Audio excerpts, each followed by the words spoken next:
welcome. We're mighty happy to have you with us tonight. How do you even begin to sum up 70 years of Channel 5?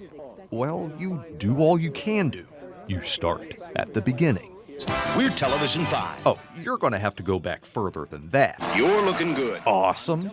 But before that, The Eyewitness News Team. before Bring It All Home to You, before the station was even known as WTVF, it was called WLAC. Now, we're going earlier than this too, but hold on.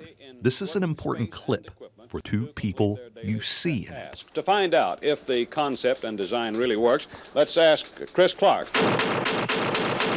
Chris Clark. Chris Clark. Chris Clark. Chris Clark. I'm Chris Clark. I was impressed with the management and the people at Channel 5. And interviewing Chris Clark in this clip is Bill J. Bill J's son is Buddy Bumpus. He just came off as a real affable, fun-loving guy. He was a professional in every sense of the word. It was the early 1950s in Nashville. Being the third station to go on the air was the first station with maximum tower height and maximum power, which meant people in northern Tennessee and southern Kentucky, we became their first TV station. A letter was mailed out. For immediate release, WLAC TV schedules regular broadcast on Channel 5, Friday, August 6th, 1954. The business offices and studio was located next to the LNC Tower. It was technically called the LNC Annex. It was 1956 when Bill J arrived. And I think it was called the Big News back then. But he was very devoted to his family. He'd do the 10 o'clock news, and Mother would tell stories of constantly having to wipe the TV set clean from her 3 children kissing their daddy goodnight. Now, this was a different time. In pioneering days of local television, a news anchor wasn't limited to one thing, and Bill certainly wasn't. It was the Popeye Show. He was Captain Bill. There we are.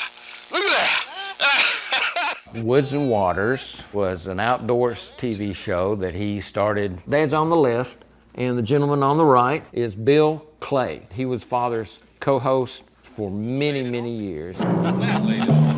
All sorts of shows were being created by WLAC. And don't forget, the network service didn't start till prime time. There was nothing else to do. Just fun, shoot by the hip.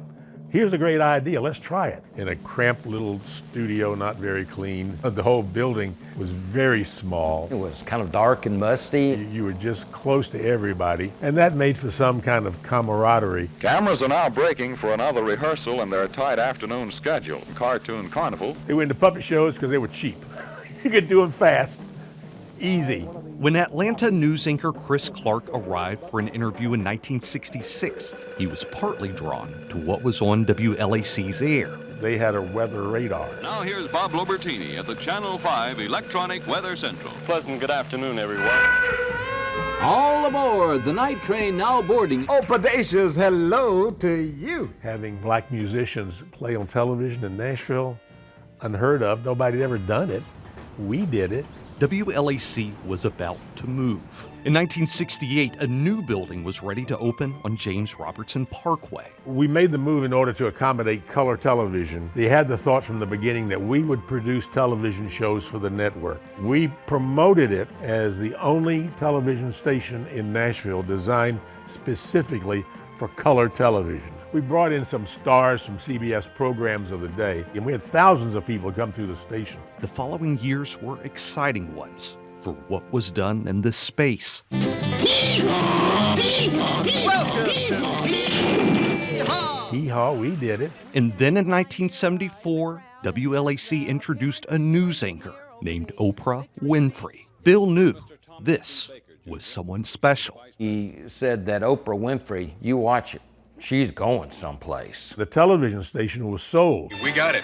10-4. And we went to WTVF, Television 5. There was a lot of concern among the rank and file that we couldn't keep the LAC, but WTVF caught on just fine. We still bring it all home to you. The memories of those early days of the station are in good hands, with great storytellers who lived it and those who are proud to carry a legacy. What do you hope people remember about your dad more than anything? That he really cared. There he is. People have talked about what contribution that he made. Father said, I haven't made a contribution. I've received a contribution. And I think he truly believed that. And for the very best in television enjoyment, you will dial Channel 5. That Forrest Sanders, News Channel 5.